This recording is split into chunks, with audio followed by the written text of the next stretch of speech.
Olá, tudo bem? Eu me chamo Ana Maria e hoje vim aqui falar no curso de Letramento para Educadores da Rede Municipal de Ensino de Ribeirão Preto. O tema da nossa aula de hoje será coexistência e convivência dos humanos com outros animais no ambiente urbano.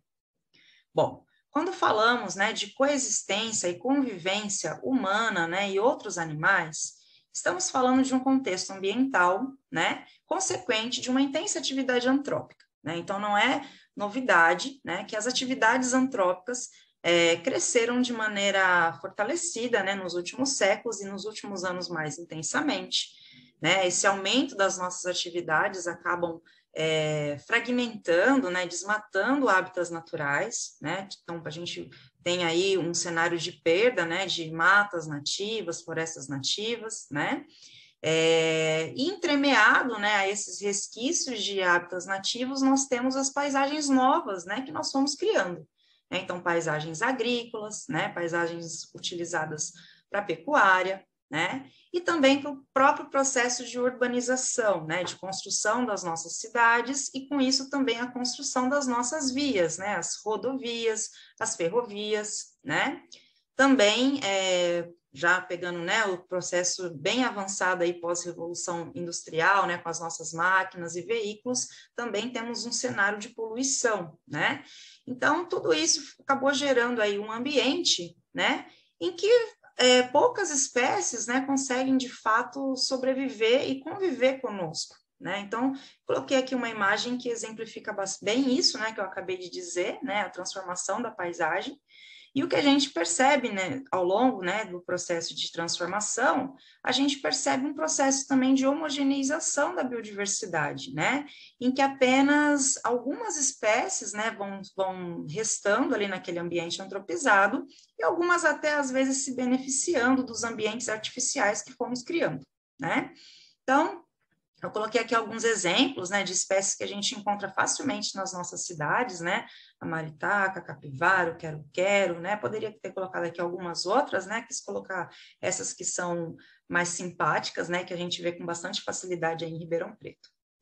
Bom, então a gente vê esse processo de homogeneização, E esse processo, pessoal, ele está presente no Brasil inteiro, óbvio, Mas no estado de São Paulo, ele também ele é bem marcado, A gente consegue, eu coloquei aqui para vocês, um mapa que mostra a evolução, da perda dos biomas naturais no estado de São Paulo, Originalmente, nós teríamos aqui o bioma cerrado, o bioma Mata Atlântica, Hoje, a gente tem aí cerca de menos de 7% de áreas de cerrado e cerca de 13,7% de áreas de Mata Atlântica no nosso estado, Então, o nosso estado, ele exemplifica muito bem isso que eu falei, Essa parte da fragmentação dos hábitats naturais e transformação da paisagem, Enfatizei aqui a questão da cana-de-açúcar, A região aí de Ribeirão Preto é bastante marcada por essa atividade agrícola, Então, o que a gente tem hoje, é um mosaico,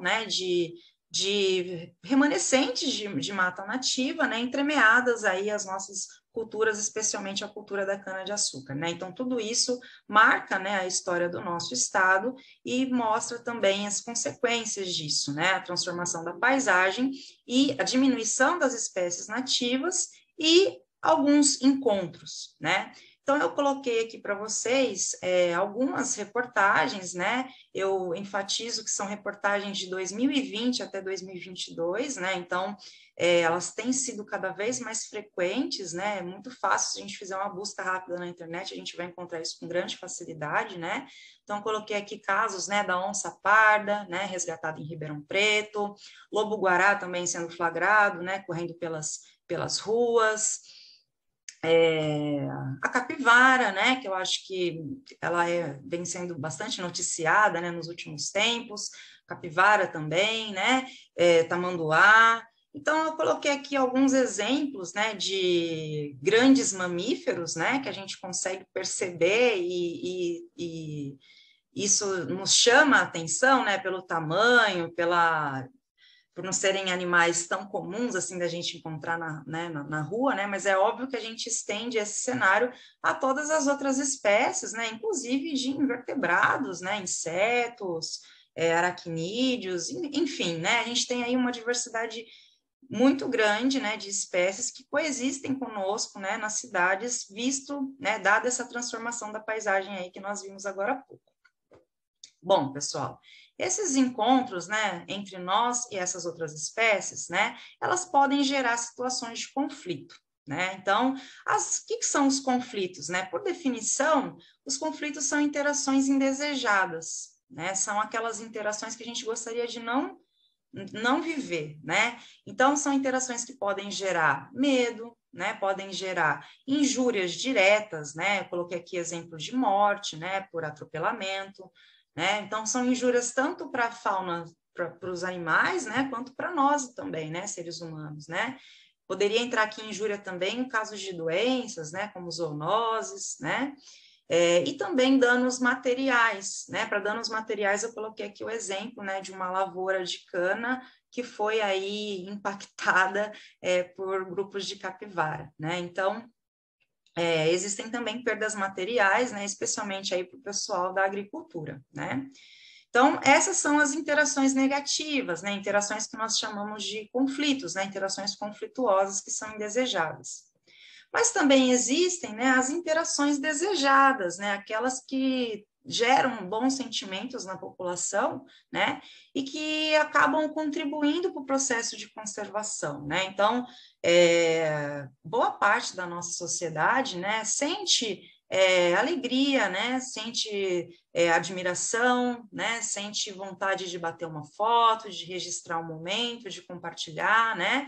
Isso expressa, né, uma admiração, até um sentimento de cuidado, né, e que acabam sendo revertidos para a conservação, né, porque a gente só pode conservar o que a gente conhece, o que a gente reconhece o valor, né, então essas interações, né, que a gente chamou aqui de interações desejadas, elas acabam despertando sentimentos, né, positivos, né, em nós seres humanos e acabam contribuindo para a conservação das espécies. Já fazendo um gancho, então, para a conservação, né, eu coloquei aqui uma pergunta que pode bater aí na cabeça de todos nós, né, em algum momento. Mas para que conservar, né? Será que é tão importante assim conservar as outras espécies, né? E aqui eu coloquei alguns pontos que indicam que sim, né?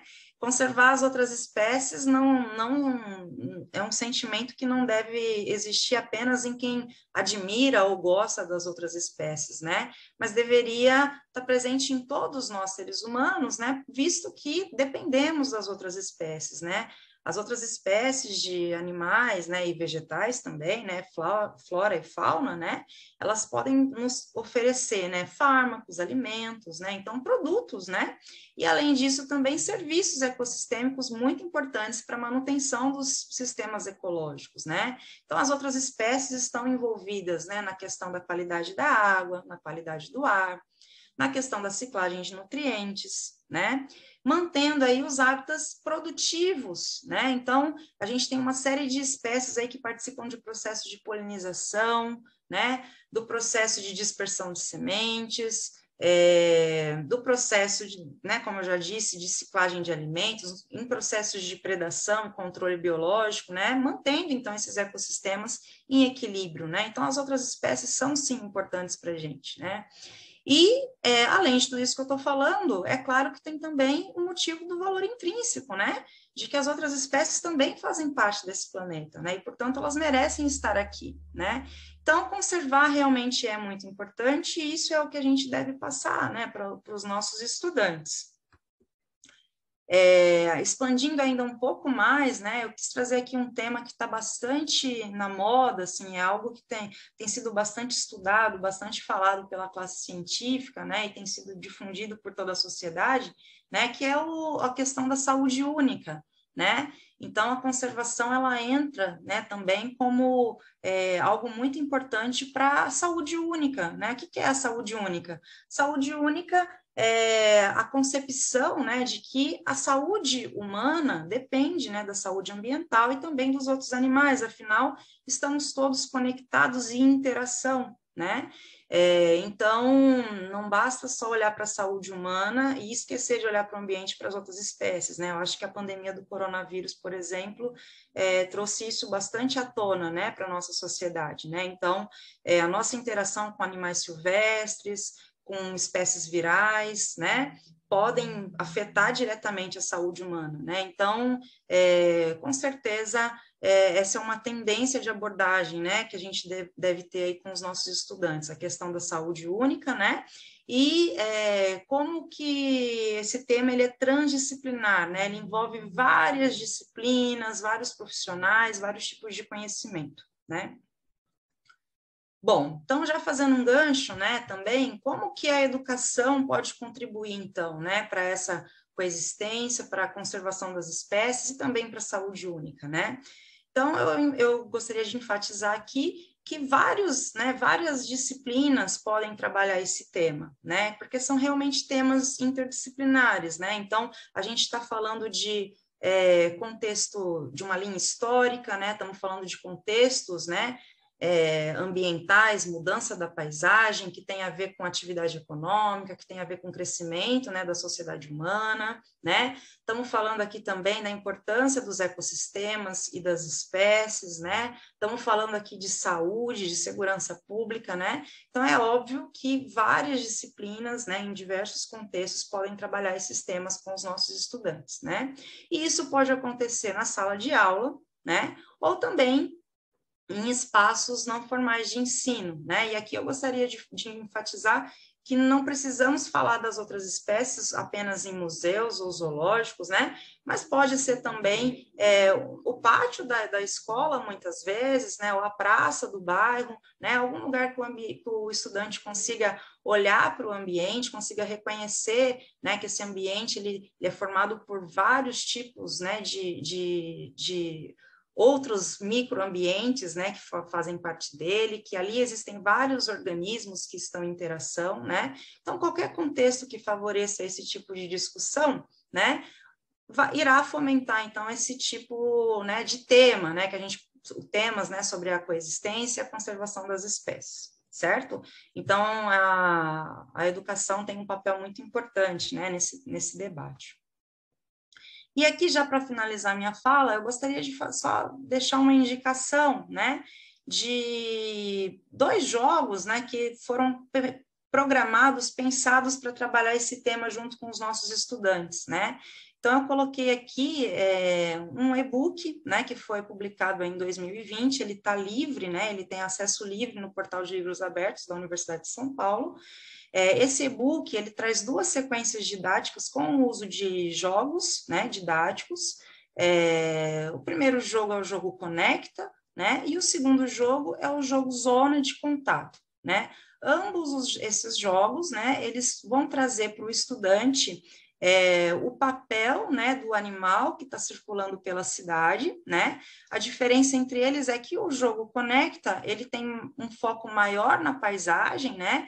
Então, o estudante, ele consegue mexer no ambiente, ele consegue ver qual que é a quantidade mínima de hábitat para cada animal, ele consegue mexer, controlar, e ele também consegue ver que se não tiver a área mínima, o animal não consegue se movimentar, né? Então, é um jogo bastante interessante para falar sobre paisagem, né?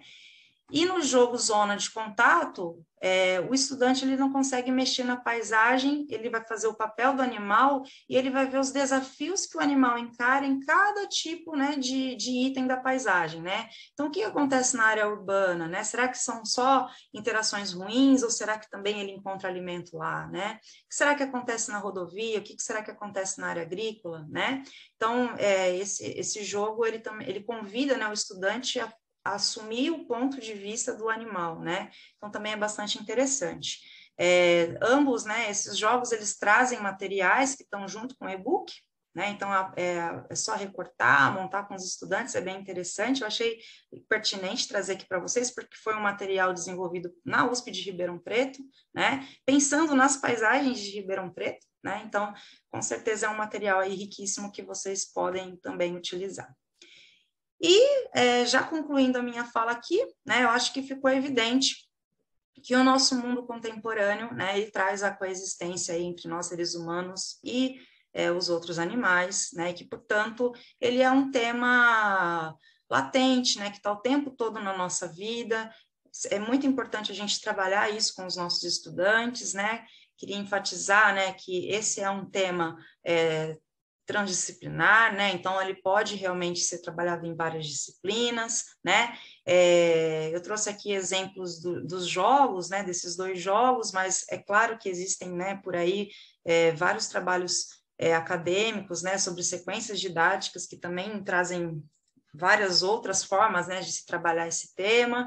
Então, né, enfatizando aqui a importância da gente pensar em aplicar, né, essas sequências didáticas criativas, né, que podem acontecer na sala de aula ou fora dela, né, desde que cria-se né, um contexto aí de observação do meio das espécies, né, então a gente consegue fazer isso, né, com um pouco ou muito recurso, mas o importante é trabalhar, né, esse tema com os nossos estudantes.